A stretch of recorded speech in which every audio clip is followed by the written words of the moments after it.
Inatake ng Iran ang Azerbaijan, isang bansang walang base ng Estados Unidos at tinawag pang kaibigan ng Iran. Ilang araw lang ang nakalipas. Mas lalo pang lumala ang sitwasyon dahil isa sa mga drone na ipinadala ng Iran ay talagang nakalaan para sa isang elementarya habang may klase pa. Habang papalapit ang pagbagsak ng rehimen, lalong nagwawala ang Iran laban sa lahat.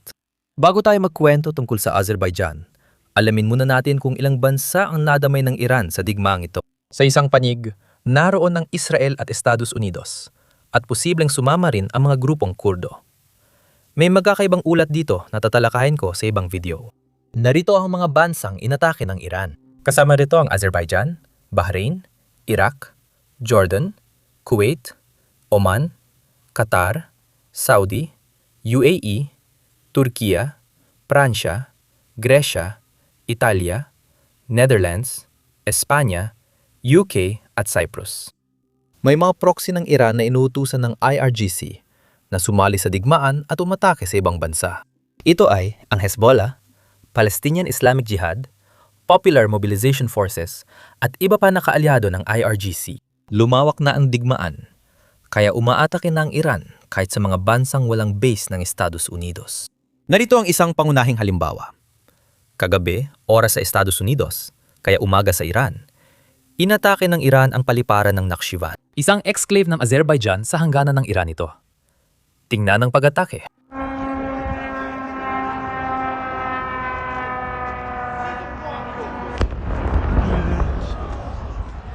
Pero hindi lang sa paliparan umabot ang Iran. Inatake rin nila ang isang elementarya sa rehiyong yon. Pakinggan ang clip na ito. Tamang paraan? Oo. Ito ang tamang paraan. Ito ang paraan. Ito ang paraan.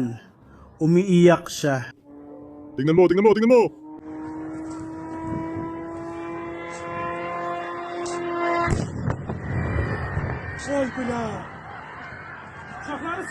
Ngayon, wala tayong impormasyon kung may pasok. Pero base sa narinig kong sigaw ng mga bata at tao sa likuran, para may pasok at nasa paaralan sila. Hindi ako sigurado. I-comment nyo sa ibaba ang palagay ninyo. Mabuti na lang, hindi tumama ang drone sa gusali, pero bumagsak ito malapit sa paaralan, nakakakilabot talaga. Ngayon, narito ang impormasyong mas napapalito sa pangyayaring ito. Kahapon, bumisita ang presidente ng Azerbaijan sa embahada ng Iran bilang paggalang kay Khamenei at magpaabot ng pakikiramay sa pinaslang na supreme leader. At bukod pa dyan, sinabi pa ng Foreign Ministry ng Azerbaijan sa publiko na hindi nila papayagan ng US o Israel na gamitin ang teritoryo ng Azerbaijan para atakihin ang kaibigang Iran. Sa kabila ng dating tensyon ng dalawang bansa, tinawag ng Azerbaijan na kaibigan ang Iran. Ngunit sinuklian nito ang Iran sa pag-atake sa mga paliparan at paaralan ng Azerbaijan. Ngayon, based sa video na nakikita ninyo sa screen, mukhang hindi naman ganun kalala ang pinsala sa paliparan. Pero ang layunin ng Iran ay hindi talaga ang magdulot ng direktang o pisikal na pinsala. Kita nyo, target ng Iran ang pandaigdigang ekonomiya, kaya nila inaatake ang mga paliparan. Kaya ipapaliwanag ko kung bakit nila inatake ang paliparan ng Azerbaijan. Tingnan nyo ang mapa na ito. Panurin ang trapiko sa himpapawid na bumabiyahe sa pagitan ng Europa at Asia. Mula nang magsimula ang digmaan sa gitnang silangan, inilipat na sa Azerbaijan ang ruta ng lahat ng flight na dating dumadaan sa himpapawid ng Iran. May 170 milyang koridor na ginagamit ng mga airline para ikonekta ang mga Asyanong pasahero sa Europa at mga Europeo sa Asia. Ibig sabihin, naging alternatibong ruta ang Azerbaijan at mahalagang sentro ng pandaigdigang ekonomiya, lalo na sa larangan ng abyasyon. Layunin ng Iran ay hindi pinsalang militar dahil hindi nila kayang talunin ang Estados Unidos sa laban na ito. Ang layunin nila ay pinsalang pang-ekonomiya, sakta ng pandaigdigang ekonomiya ng sapat para mapilit ang lahat, napilitin ng US na tumigil. Kaya nila inaatake ang paliparan ng Dubai, ang pinakaabalang paliparan sa buong mundo. Inaatake nila ang paliparan ng Qatar, na isa sa pinakaabalang sa mundo. Kaya nila inaatake ang paliparan ng Azerbaijan dahil ito na ang bagong alternatibong ruta sa pandaigdigang pagbiyahe. Ngunit para sa IRGC, ito marahil ang pinakamalaking pagkakamali ng Iran sa ngayon. Ipapakita ko kung bakit. Balikan natin ang mapa ng etnisidad na tinalakay natin dati. Tingnan mo ulit ito. Yung pulang bahagi sa hilagang silangan ay ang etnikong populasyon ng Azeri na minorya sa Iran. Matagal nang may tensyon sa pagitan ng dalawang bansa dahil dito, at matagal nang inaakusahan ng Azerbaijan ang Iran ng hindi magandang pagtrato sa populasyon nito. Magiging malaking bahagi ito sa kung ano ang mangyayari sa hinaharap. Pero bago natin pag-usapan yon, mabilis lang na pakiusap na pindutin ang subscribe button at like button sa ibaba. Malaki ang tulong nito sa algorithm namin, lalo na't malaki ang ginagastos ng Iran para ikalat ang propaganda nila online. Sinusubukan naming ipakalat ang katotohanan at labanan ng bots. Pindutin ang like button sa ibaba, magpatuloy tayo. Kita mo, kahapon lang, ang populasyon ng mga Azerbaijani na nakatira sa loob ng Iran ay lumapit sa Pangulo ng Azerbaijan at humingi ng proteksyon sa madaling salita. Sinasabi nila na mabilis na lumalala ang sitwasyon sa Iran at tumataas ang mga panganib araw-araw. Kaya natatakot sila. Sa parehong araw, inilagay sa combat alert ang mga tropang Azerbaijani. Nakita natin ang mga ulat na tinawag pabalik ang mga sundalo mula sa bakasyon at kinansela o pinaikli ang kanilang mga bakasyon. Sa madaling sabi, senyales ito na may inaasahang seryoso ang bansa. Ngayong umaga, umatake ang Iran at mabilis at matigas na tumugon ang Azerbaijan. Ayon sa Ministrya ng Tanggulan, agad nilang inihahanda ang gumaganting hakbang. Pagkatapos, inulit ng Pangulo ng Azerbaijan ang parehong mensahe sa pampublikong talumpati matapos ang pag-atake. Ipinahiwatig na hindi tulad ng mga bansa sa Gulpo, hindi ito papayagan ng Azerbaijan. Dito sinubukan umatras ng Iran. Hindi sila nagsorry. Bagkus sinabi nilang, malamang hindi sila yon. Pakinggan ninyo ang Iranian Deputy Foreign Minister.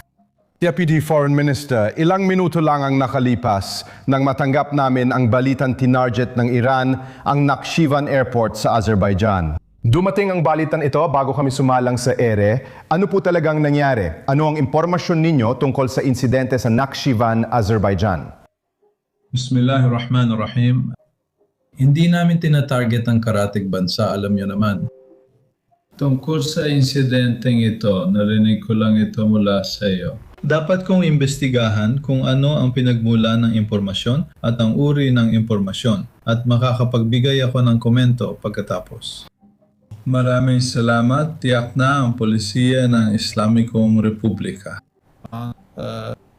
Sa totoo lang, para umatake o punteriyahin ang mga kalapit na bansa, maliban na lang kung ang mga base militar ng ating mga kalaban, partikular ang mga Zionist na rehimen at ang Estados Unidos ng Amerika, ay aktibo roon at ginagamit para atakihin ang mga inosenteng tao sa Islamikong Republika ng Iran. Dahil inihayag na namin mula pa sa simula na kung merong anumang base militar sa rehiyon at gagamitin ito para atakihin ang Iran. Nandun ang mga puwersa ng Amerikano. Sila ang aming target, kaya sapat na ang patakaran yon para sa amin. Sa madaling salita, sabi ng Deputy Foreign Minister na hindi kami umaatake ng karatig bansa, pero inatake na nila lahat ng bansa sa gitnang silangan. Siguro dahil may base ng US sa mga bansang yon, pero hindi pa rin makatuwiran kung bakit inaatake ng Iran ang Cyprus dahil wala namang US base doon. At bukod pa doon, hindi rin makatuwiran kung bakit inaatake ng Iran ang Azerbaijan ngayon. Wala namang base ng kanluran doon, lalo na ang US. Kita mo, hindi may paliwanag ng Iran kung bakit nila inaatake ang napakaraming bansa. Dahil ang totoong dahilan ay terorismo talaga.